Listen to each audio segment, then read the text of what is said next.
Bonjour à tous, bienvenue pour cette nouvelle partie pédagogique et je vais commencer avec le pion en E4. Mon adversaire répond par E5, je vais jouer cavalier F3, classique, j'attaque le pion central. D'habitude les noirs jouent cavalier C6 pour le défendre. Mais on peut aussi jouer cavalier F6 pour contre-attaquer d'ailleurs sur le pion en E4, ça existe également. Mon adversaire a donc pris beaucoup de temps pour jouer son coup cavalier C6, j'ai accéléré cette séquence au montage pour ne pas vous faire patienter inutilement. Moi je vais jouer fou C4. Avec l'idée d'attaquer immédiatement le pion en F7, un pion fragile défensivement parce que seul le roi défend. Il faudrait que mon cavalier puisse s'associer à mon fou, mais je ne peux pas jouer cavalier G5, la dame me prendrait. Par contre, si mon adversaire joue cavalier en F6, il est possible de jouer cavalier G5 pour aller attaquer le pion en F7. Les noirs ont des défenses, bien sûr. Sur cavalier F6, on peut également jouer un coup comme D3 pour défendre le pion en E4. Par contre, sur cavalier F6, on joue moins souvent cavalier C3, parce que le cavalier noir pourra prendre le pion de 4, et en cas de reprise, il y a la fourchette en D5. Mais l'adversaire n'est pas obligé de jouer cavalier F6, il peut également jouer fou C5. Dans ce cas-là, les blancs jouent C3, pour que le pion C3 puisse armer la poussée D4, et la conquête du centre. Alors que vous le voyez, mon adversaire joue très lentement cette ouverture, je ne comprends pas, c'est une partie de 10 minutes, et il n'y a pas d'ajout de temps. Pour l'instant, les problèmes ne sont pas encore apparus. Donc ça y est, il joue fou C5. Et je vais jouer le coup C3. Alors C3 a d'autres objectifs d'ailleurs que la poussée D4. On peut avoir la poussée B4 également, qui attaque le fou. Et après, le pion peut poursuivre sa route en B5 pour chasser le cavalier noir d'ailleurs. Et quand on joue B4, on a aussi parfois des dames B3 pour que la dame s'associe au fou pour attaquer le pion en F7.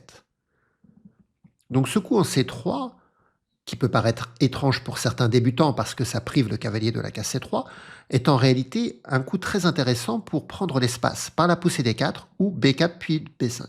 Et vous voyez que mon adversaire joue très lentement, il prend presque 2 minutes pour chaque coup, donc on va voir combien de coups il va tenir. Il joue cavalier F6, il attaque le pion E4. Donc là, il y a deux façons de faire.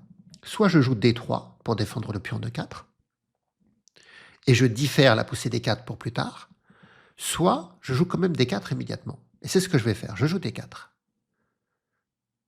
Il prend, je reprends, ça y est, il joue un peu plus vite. Maintenant, il joue fou B4 échec, fou D2. Alors, fou D2 est possible, parce que s'il prend, je reprends du cavalier pour défendre 4. Mais après, il aura le coup D5, pour casser mon centre. Donc, je vais plutôt jouer cavalier C3. Je sais que je donne un pion. Mais c'est une variante intéressante où on va donner un peu de matériel, un peu de pion, pour avoir de l'initiative et de l'attaque. Donc, je joue cavalier C3. Et sur cavalier prend E4, parce que mon cavalier C3 est cloué, je ne protège pas le cavalier C3, je fais petit roc. Et donc là, je lui offre un nouveau pion.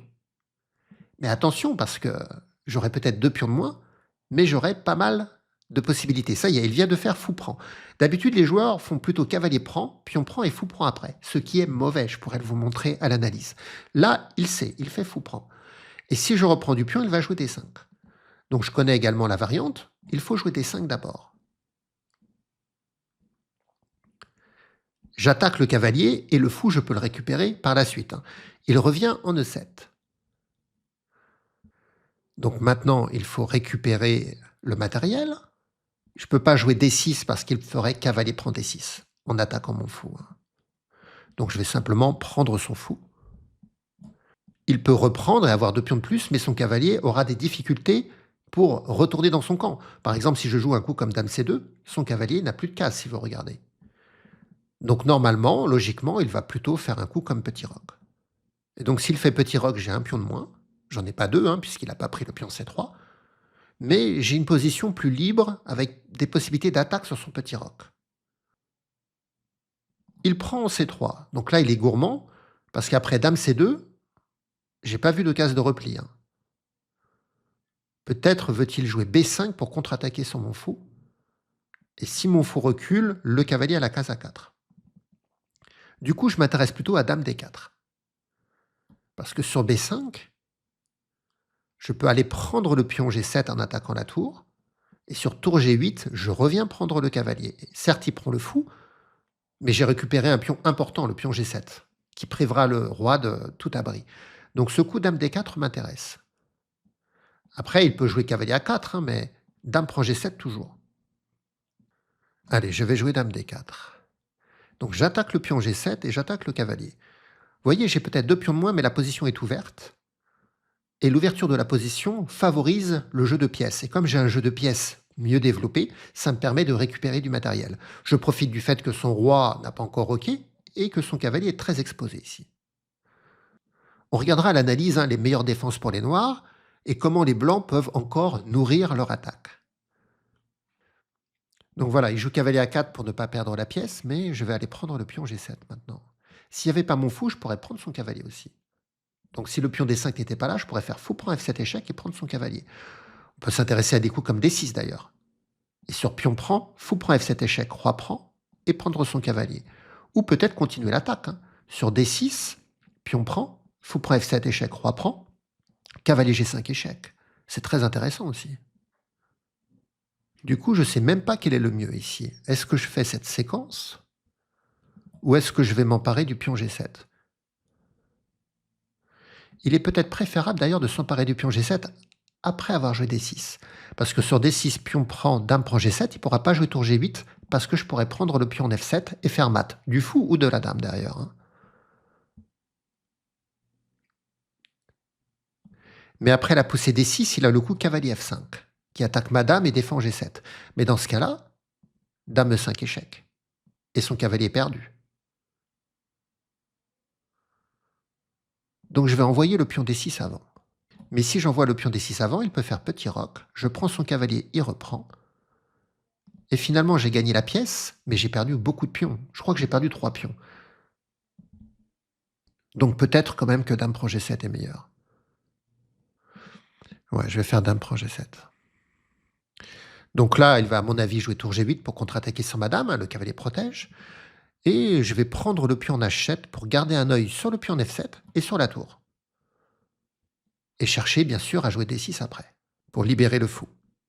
Mes autres pièces peuvent rapidement arriver au combat, on voit bien les tours arriver sur la colonne, le fou peut arriver en G5 également, ou en A3 parfois, le cavalier peut également venir en G5, en E5, toutes les pièces blanches peuvent participer à l'attaque, en plus avec cette poussée D6. Donc il joue cavalier G6 pour défendre la tour. Mais sur tour 1 échec, qu'est-ce qu'il va faire ?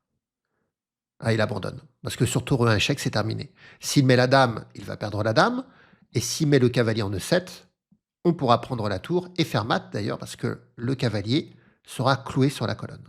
Alors analysons cette ouverture et cette attaque avec toutes les variantes importantes. Donc je commence par E4. Il joue E5. Cavalier F3, cavalier C6, le fou en C4 à l'attaque du pion F7. Il joue fou C5. Et là, le coup C3 pour préparer la poussée D4. Mon adversaire joue cavalier F6 pour attaquer le pion E4. Je pourrais défendre par D3, c'est tout à fait possible. Mais j'ai choisi la variante avec D4. Alors qu'habituellement, je joue plutôt D3 d'ailleurs. Mais là, je voulais montrer un petit peu cette variante agressive. Pion prend, pion reprend, fou B4 échec. Et là, il y a plusieurs moyens d'intercepter l'échec. Je pourrais jouer fou D2. Avec l'idée que sur fou prend, je reprends du cavalier pour défendre le pion E4, mais ce qui me gênait dans la partie, c'est cette poussée des 5 des noirs, qui vient contester le centre blanc, et même qui vient casser le centre blanc. Donc j'ai préféré ne pas jouer fou D2, mais jouer cavalier C3. Je sais que je perds un pion. Alors évidemment, je connais la variante. Si on ne connaît pas la variante, on va pas forcément jouer comme ça. Mais là, je sais que je perds un pion, et je sais que je peux même en donner un deuxième. Et je fais petit roc. Et là, mon adversaire va prendre en C3. Il prend de la meilleure pièce d'ailleurs. Il prend du fou. S'il prend du cavalier, regardez ce qui peut se passer. Pion reprend. Et s'il reprend du fou pour attaquer ma tour, on laisse la tour et on joue dame B3 pour préparer une attaque décisive sur F7. En même temps, on attaque le fou. Et si le fou prend la tour, alors l'adversaire a gagné beaucoup de matériel, la tour de pion, mais maintenant il va succomber à l'attaque. Fou prend F7 échec. Sur roi E7, fou G5 bien sûr, il perd la dame. Et sur roi F8, fou G5 également. Pour ne pas perdre la dame, il faut jouer cavalier E7. Et là, il y a une partie célèbre de Paul Morphy, j'avais déjà vu ce type de partie, même de Bobby Fischer, c'est de jouer cavalier E5.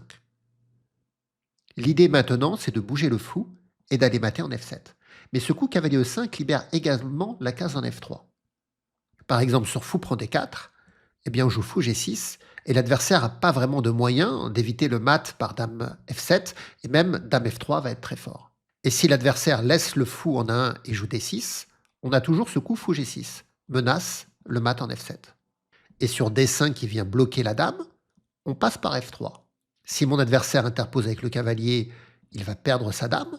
Et s'il interpose avec le fou, on peut prendre et l'attaque est très très forte. Le fou noir est attaqué, on menace des découvertes du fou, avec toujours une attaque de mat contre le roi noir.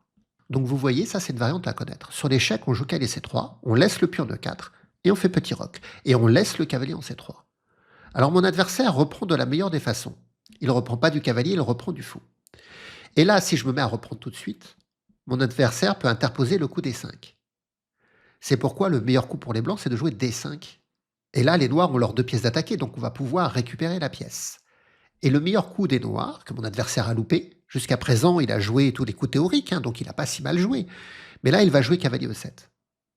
Le meilleur coup pour les noirs ici est de jouer fou F6. De toute façon, les noirs sont obligés de rendre une pièce. Et le meilleur coup pour les blancs n'est pas tout de suite de reprendre le cavalier, mais de jouer tour E1, pour essayer plutôt d'attraper celui-ci. Je vous montre un peu comment ça pourrait se produire. Petit roc, tour prend E4, maintenant cavalier E7. Et là, j'ai un pion de moins avec les blancs, mais il y a de l'attaque sur le roc noir. On peut jouer fou G5 avec l'idée que sur fou prend, cavalier reprend pour laisser venir la dame. Mais le mieux, c'est de commencer par D6. Pourquoi? Pour ne pas laisser les noirs jouer D6 eux-mêmes, libérer leur fou. Donc il est préférable de sacrifier un pion pour libérer notre fou et enfermer le fou de l'adversaire. Et donc après pion prend, cette fois-ci on peut jouer fou G5. Le fou ne peut pas partir à cause des menaces sur le cavalier. Et si le fou prend, le cavalier reprend. Et vous voyez, j'ai peut-être 2 pions de moins, mais les 2 pions noirs sont des pions doublés, isolés, situés sur une colonne d'attaque. Et j'ai surtout 4 pièces qui peuvent passer à l'attaque contre le roi noir. Et donc c'est une position toujours très dangereuse. Si les noirs jouent des 5, ils peuvent rendre un pion, justement pour essayer de se soulager un peu. Bien, il faut prendre, et sur cavalier prend, dame reprend. On a toujours un pion de moins avec les blancs, mais un bien meilleur développement, vous pouvez le constater. Donc dans la partie sur D5, il s'est trompé, il a joué cavalier E7 tout de suite. Et donc je prends C3, et là, il aurait dû simplement roquer. Ne pas aller chercher le pion C3, il a été trop gourmand. Il aurait été préférable de faire petit roc. Sur quoi j'aurais joué tour 1. Toujours pareil, sur cavalier prend C3, le cavalier est trop exposé, et sur cavalier F6, je pense toujours cette idée de jouer D6 pour ne pas laisser les noirs jouer eux-mêmes D6 et libérer leur fou. On joue D6, et sur pion prend, on a plusieurs coups d'attaque. Le fou de case noire, c'est une pièce qu'on a et que l'adversaire n'a pas, donc on peut se mettre à jouer des coups comme fou A3, une très belle diagonale, ou même fou G5 pour menacer de détruire le roc des noirs. On pourrait même aller prendre le pion D6, mais j'aime bien cette idée de fou A3, parce que si l'adversaire joue D5, il y aura fou prend cavalier E7 soutenu par la tour, et la fourchette. Donc voilà un peu ce qui aurait pu se produire si mon adversaire avait fait petit roc. Mais il va faire cavalier prend C3, donc là j'ai joué le meilleur coup, en réalité dame D4, j'attaque G7 et j'attaque le cavalier. Pour ne pas subir d'attaque de mat, il aurait dû faire petit roc, mais il aurait perdu son cavalier, il aurait une pièce en moins. Donc il joue cavalier A4. Là je m'étais intéressé à la poussée D6, en réalité les 2 coups sont bons, mais j'ai joué le meilleur avec dame prend G7. Je m'attendais à tour G8, il ne l'a pas joué, rappelez-vous, il a joué cavalier G6. Je m'attendais à tour G8, sur quoi j'aurais fait dame prend H7. Et je peux monter à l'attaque avec des coups comme fou G5, cavalier G5, la poussée D6 pour libérer le fou, les tours qui peuvent venir sur la colonne. Il y a trop d'attaques, évidemment, la position noire va s'effondrer. Mais moi, mon adversaire, il a joué cavalier G6 pour défendre la tour. Mais tour 1, échec, et c'est terminé. S'il met la dame, il va perdre la dame sur échec. Et puis s'il met le cavalier, dame prend tour, et ça fait mat puisque le cavalier est cloué. Le mat du couloir. Alors mon adversaire s'est trompé, bien sûr, ça a été une défaite rapide, mais rappelez-vous, il a quand même enchaîné plusieurs coups de théorie dans une position où c'est pas du tout facile, quand on ne connaît pas, de trouver le bon chemin. Vous voyez, dans cette position, quand on ne connaît pas avec les noirs, on peut se dire que les blancs se trompent, on gagne un pion en clouant le cavalier. Quand je fais petit roc, on peut se dire que les blancs se trompent encore, ils donnent un deuxième pion. Et là, il a quand même pris de la meilleure pièce. Il s'attend peut-être à ce que je reprenne et pouvoir jouer D5, mais je lui joue le coup intermédiaire D5. Et ça, quand on ne connaît pas la variante, on peut être surpris par ce coup D5. On pourrait s'attendre à ce que les blancs veulent reprendre la pièce tout de suite. Et là, les 2 pièces sont attaquées, il va rapatrier la mauvaise pièce en jouant cavalier E7 tout de suite au lieu de fou F6. C'est là son erreur. Et c'est là que l'attaque va arriver. C'est sa première erreur, mais pas encore la plus décisive. Quand je joue cavalier E7, je prends C3, et son erreur la plus décisive, c'est de prendre donc le pion C3. Mais on a vu que même sur petit roc, tour 1, l'attaque est très forte. Après cavalier F6, la poussée D6. Vous allez me dire, le cavalier pourrait venir en D6, on n'en a pas parlé de ça, hein. Mais fou D3, j'ai un pion de moins, mais j'ai toujours de l'attaque. La paire de fous qui vise en direction du roc, le cavalier qui pourrait venir, la dame également, la tour bien placée sur la colonne, le pion C3 qui pourrait venir en C4 puis en C5 pour attaquer le cavalier. Il y a beaucoup d'attaques, beaucoup de développement pour simplement un pion de moins. D'ailleurs, je pense que même des sacrifices pourraient peut-être être possibles avec fou prend H7. Par exemple, si je joue B6, regardez, fou prend H7 échec, roi prend, cavalier G5 échec. Si le roi retourne en G8, dame H5 avec la menace dame H7 mat. Et si le roi veut pas aller en G8 et qu'il vient en G6, il est quand même très exposé. On peut peut-être s'intéresser à des coups comme dame G4 pour préparer des découvertes du cavalier. Peut-être dame D3 échec. Mais moi, j'ai l'habitude, dans ce type de position, de jouer plutôt le pion en H4, avec l'idée de jouer H5, parce que le roi manque de cases. Vous voyez, s'il vient en H6, mon cavalier pourra partir avec cavalier prend F7, qui fait double échec au roi, et le cavalier attaque la dame. Donc j'aime bien jouer H4 avec la menace H5. Je garde tout le potentiel de la position en rajoutant même le pion qui va venir attaquer le roi par H5. Eh bien voilà, j'espère que cette vidéo aura été instructive, que vous aurez vu des lignes d'attaque qui pourront peut-être vous servir dans vos parties. N'oubliez pas de me laisser des pouces, des commentaires, partager la vidéo ou soutenir la chaîne. Et on se retrouvera bientôt pour de nouvelles aventures sur l'échiquier. Au revoir à tous!